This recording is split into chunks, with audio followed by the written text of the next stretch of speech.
അല്ലാഹുമ്മ സ്വല്ലി വസല്ലം വബാരിക് ഒരു മഹത്തായ ഒരു ചെറിയ ആയത്തിനെ ഞാൻ നിങ്ങൾക്ക് പരിചയപ്പെടുത്തി തരാം.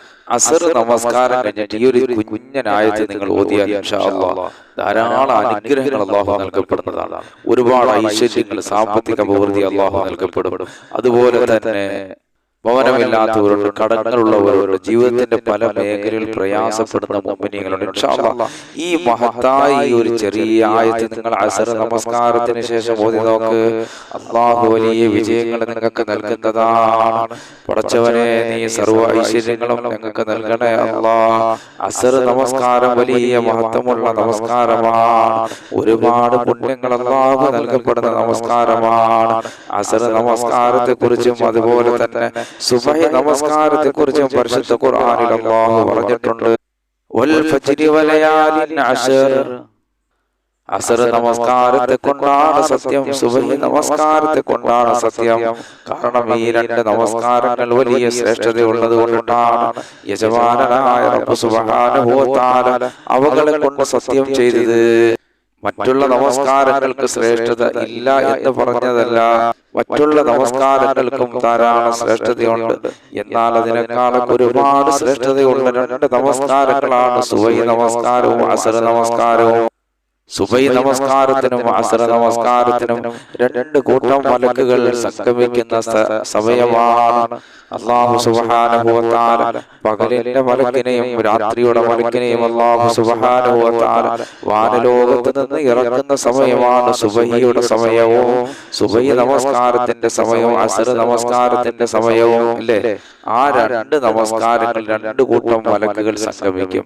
അസറിന് വരുന്ന മാലാഖമാർ സുബഹി വരെ അവരുണ്ടാകും. മുഅ്മിനീങ്ങളെ, സുബഹിക്ക് വരുന്ന മാലാഖമാർ അസർ വരെ ഉണ്ടാകുന്നതാണ്. അപ്പൊ രണ്ട് കൂട്ടം മലക്കുകൾ സംഗമിക്കുന്ന മഹത്തായ നമസ്കാരങ്ങളാണ് അസർ നമസ്കാരവും സുബഹി നമസ്കാരവും. ഒരുപാട് ശ്രേഷ്ഠതകൾ അല്ലാഹു നൽകപ്പെടുന്ന നമസ്കാരമാണ്. ആ നമസ്കാരം കഴിഞ്ഞതിന് ശേഷം ഞാൻ ഈ പറയാൻ പോകുന്ന ആയത്ത് ഒരു 10 പ്രാവശ്യം നിങ്ങൾ ഈ ഒരു ചെറിയ ആയത്ത് ഓതിയാൽ അല്ലാഹു എത്രയാണ് നേട്ടം തരുന്നത് നമുക്ക് നോക്കാം. ഈ ആയത്തുകൾ ഓതിയാൽ കിട്ടുന്ന നേട്ടങ്ങൾ എന്താണ് എന്റെ പ്രിയപ്പെട്ട മുഅ്മിനീങ്ങളെ? ഒന്നാമത്, നമ്മൾ മരിക്കുന്നതിന് മുമ്പ് തന്നെ തൗബ ചെയ്യാനുള്ള ഭാഗ്യം അല്ലാഹു നൽകുന്നതാണ്. പടച്ചവനെ, ഞങ്ങൾക്കൊക്കെ ആഫിയത്തുള്ള ദീർഘായുസ്സ് നൽകണേ അല്ലാഹ്. ആയുരാരോഗ്യം നിലനിർത്തണേ അല്ലാഹ്. അപ്പോൾ അല്ലാഹു സുബ്ഹാനഹു വ തആല മരിക്കുന്നതിന് മുമ്പ് തന്നെ തൗബ ചെയ്യാനുള്ള ഭാഗ്യം ഈ ആയത്ത് ഓതുന്നവർക്ക് അല്ലാഹു കൊടുക്കും. അതുപോലെ രണ്ടാമത്തെ നേട്ടം, അവന്റെ ഭക്ഷണത്തിലും അതുപോലെ തന്നെ റഹ്മാനായ റബ്ബ് അവന്റെ സമ്പത്തിലും അവൻ ജീവിക്കാൻ വേണ്ടുന്ന എല്ലാ മേഖലയിലും അല്ലാഹു ബർക്കത്ത് ചെയ്യുന്നതാണ്. ബർക്കത്ത് എന്ന് പറഞ്ഞാൽ ചിലർക്ക് എന്ത് കിട്ടിയാലും എത്ര ശമ്പളം കിട്ടിയാലും തികയുകയില്ല. അത് സ്വന്തം ആവശ്യങ്ങൾക്ക് ചെലവഴിക്കാൻ പോലും തികയുകയില്ല. കുറച്ച് പൈസ മിച്ചം പിടിച്ചു വെക്കാൻ പോലും തികയുകയില്ല മുഅ്മിനീങ്ങളെ. അങ്ങനെ ഒരു ബർക്കത്തില്ല, എത്ര പൈസ കിട്ടിയാലും ചെലവായി പോകും. അതല്ല, ചെറിയ പൈസയാണെങ്കിലും അല്ലാഹു ഇതിൽ ധാരാളം ബർക്കത്തുകൾ നൽകപ്പെടണം.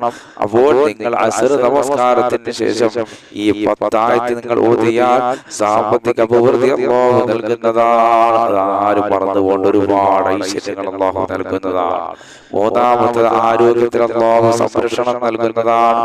അതായത് രോഗങ്ങളുണ്ടെങ്കിൽ തന്നെ അല്ലാഹു സുബ്ഹാനഹു വ തആല നമ്മുടെ രോഗങ്ങളൊക്കെ അല്ലാഹു ശിഫയാക്കുന്നതാണ്. പടച്ചവൻ വലിയ അനുഗ്രഹങ്ങൾ നൽകുന്നതാണ്. നാലാമത്, എല്ലാ മുഅ്മിനീങ്ങൾക്കും ഈ മനുഷ്യരോട് സ്നേഹമുണ്ടാകുന്നതാണ്. അത്രത്തോളം ഒരുപാട് ഈ മനുഷ്യരോട് അല്ലാഹു, ഈ ആയത്തോന്ന മനുഷ്യരോട് എല്ലാവർക്കും ഒരു സ്നേഹമുണ്ടാകും. അത്രത്തോളം അല്ലാഹു അവനെ മഹത്വവൽക്കരിക്കുന്നതാണ്. അഞ്ചാമത് നേട്ടം, അല്ലാഹു സുബ്ഹാനഹു വ തആല അവന്റെ ഹൃദയത്തിൽ നല്ല ഈമാൻ ഇട്ട് കൊടുക്കും. അല്ലാഹുവിലുള്ള നല്ല വിശ്വാസം അല്ലാഹു ഇട്ടുകൊടുക്കുന്നതാണ്. ഒരു സംശയം അവന്റെ ഹൃദയത്തിൽ വരികയില്ല. ആറാമത്തെ നേട്ടം, അവൻ ഈ ലോകത്തോട് വിടവാങ്ങുമ്പോൾ അല്ലാഹു സുബ്ഹാനഹു വ തആല ഷഹാദത്ത് കലിമ ചൊല്ലി മാത്രമേ അവൻ വിടവാങ്ങുകയുള്ളൂ.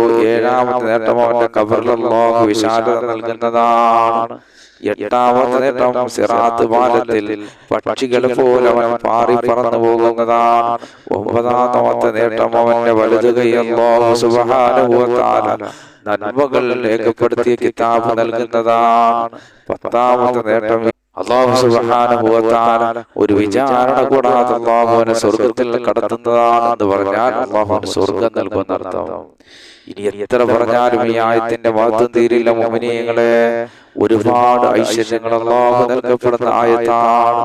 റസൂലുള്ളാഹി സ്വല്ലല്ലാഹു അലൈഹി വസല്ലം തങ്ങളുടെ കാലഘട്ടത്തിൽ തന്നെ സഹാബാക്കൾക്ക് അവരുടെ മുതലുകൾ സൂക്ഷിക്കപ്പെടാൻ വേണ്ടി മുനവിത്തങ്ങൾ പറഞ്ഞു കൊടുത്ത ആയത്താണ്. അത്ര നല്ല ഒരായത്താണ്.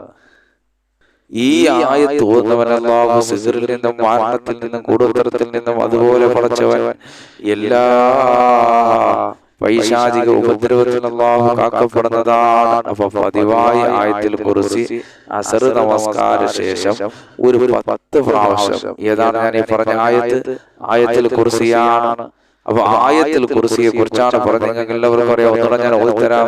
أعوذ بالله من الشيطان الرجيم بسم الله الرحمن الرحيم الله لا إله إلا هو الحي القيوم لا تأخذه سنة ولا نوم له ما في السماوات وما في الأرض من ذا الذي يشفع عنده إلا بإذنه يعلم ما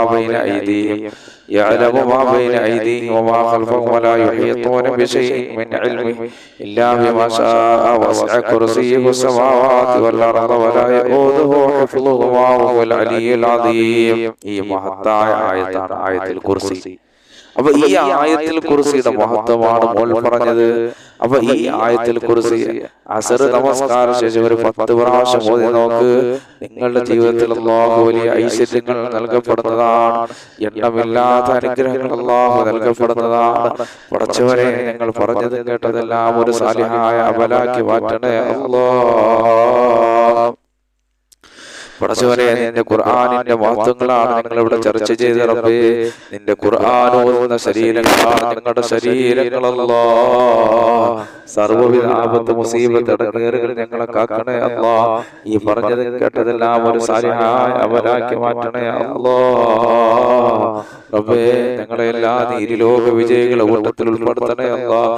ഞങ്ങളുടെ രോഗങ്ങൾ, ഞങ്ങളുടെ മക്കളുടെ രോഗങ്ങളൊക്കെ ശിവയാക്കണേ അല്ലാഹ്. പടച്ചവനെ, ഞങ്ങൾ പലരും കടക്കാറാണ്. ഞങ്ങളുടെ കടങ്ങളൊക്കെ വീട്ടണേ അല്ലാഹ്. കടക്കാരായി ഞങ്ങളെ മരിപ്പിക്കല്ലേ അല്ലാഹ്. പടച്ചവനെ, റഹ്മാനായ റബ്ബേ, എല്ലാവിധ ഖൈറുകളും ഞങ്ങൾക്ക് നീ നിലനിർത്തണേ അല്ലാഹ്. അല്ലാഹുവേ, ഞങ്ങളുടെ കൂട്ടത്തിൽ ഭവനമില്ലാത്തവരുടെ ഭവനം നൽകണേ അല്ലാഹ്. ജോലിയില്ലാത്തവരുടെ ജോലി നൽകണേ അല്ലാഹ്. ഞങ്ങളുടെ ജോലികളിലൊക്കെ നീ ബർക്കത്ത് നിലനിർത്തണേ അല്ലാഹ്. ദാരിദ്ര്യമെന്ന മഹാവ്യൂഹത്തിൽ നിന്ന് ഞങ്ങളെ കാക്കണേ അല്ലാഹ്. കേസുകളിൽ നിന്ന്, കള്ളക്കേസുകളിൽ നിന്ന് രക്ഷപ്പെടുത്തണേ പടച്ചവനെ. ഞങ്ങളുടെ സഹോദരങ്ങൾ പലരും വിദേശ രാജ്യങ്ങളിലാണ്. എല്ലാവിധ ഐശ്വര്യങ്ങളും നൽകണേ അല്ലാഹ്. ഞങ്ങളുടെ കച്ചവടത്തിൽ, ഞങ്ങളുടെ ജോലിയിലെല്ലാം ബർക്കത്ത് നൽകണേ അല്ലാഹ്. ഈ ഭൂമിയിൽ എന്തെല്ലാം അനുഗ്രഹങ്ങൾ നീ ഞങ്ങൾക്ക് നൽകിയിട്ടുണ്ടോ അതിലെല്ലാം ബർക്കത്ത് നൽകണേ അല്ലാഹ്. ഞങ്ങളെ മക്കളെയൊക്കെ ആലിമീങ്ങളും സാലിഹീങ്ങളും പണ്ഡിതന്മാരും ഉദ്യോഗസ്ഥന്മാരും മാതാപിതാക്കൾക്കും നാട്ടുകാർക്കും കുടുംബത്തിനെല്ലാം ഉപയോഗമുള്ള നല്ല മക്കളാക്കണേ അല്ലാഹ്. ഞങ്ങളെ മക്കളെയൊക്കെ സാലിഹീങ്ങളാക്കണേ അല്ലാഹ്. ആഫിയത്തുള്ള ദീർഘായുസ്സ് അവർക്ക് നൽകണേ അല്ലാഹ്. ആയുരാരോഗ്യം നിലനിർത്തണേ അല്ലാഹ്. റബ്ബേ, ഞങ്ങളുടെയും ഞങ്ങളുടെ മക്കളുടെയൊക്കെ രോഗങ്ങൾ ശിഫയാക്കണേ അല്ലാഹ്. ഏത് രോഗമുണ്ടെങ്കിലും നീ ശിഫയാക്കി തരണേ അല്ലാഹ്. ആഫിയത്തുള്ള ദീർഘായുസ്സ് നൽകണേ അല്ലാഹ്. ഞങ്ങൾ പലർക്കും ഭവനമില്ലാത്തവരുടെ ഭവനം നൽകണേ അല്ലാഹ്. ഞങ്ങളുടെ ഭവനങ്ങളിൽ പണി നടക്കുന്നത് പെട്ടെന്ന് പണി പൂർത്തിയാക്കണേ അല്ലാഹ്. സന്തോഷത്തോടെ താമസിക്കാനുള്ള സൗഭാഗ്യം നീ നൽകണേ അല്ലാഹ്. സർവ്വവിധ ആപത്ത് മുസീബത്ത് ഇടങ്ങേറുകളിലൊക്കെ ഞങ്ങളെയും ഞങ്ങളുടെ ഭവനങ്ങളെയും ഞങ്ങളുടെ വീടുകളെയും ഞങ്ങളുടെ മക്കളെയും ഞങ്ങളുടെ ഇണകളെല്ലാം നീ കാക്കണേ അല്ലാഹ്. റബ്ബനാ ആതിനാ ഫിദ്ദുനിയാ ഹസന വഫിൽ ആഖിറതി ഹസനതൻ വഖിനാ അദാബന്നാർ. അല്ലാഹുമ്മ സ്വല്ലി വസല്ലിം വബാരിക് അലൈഹി.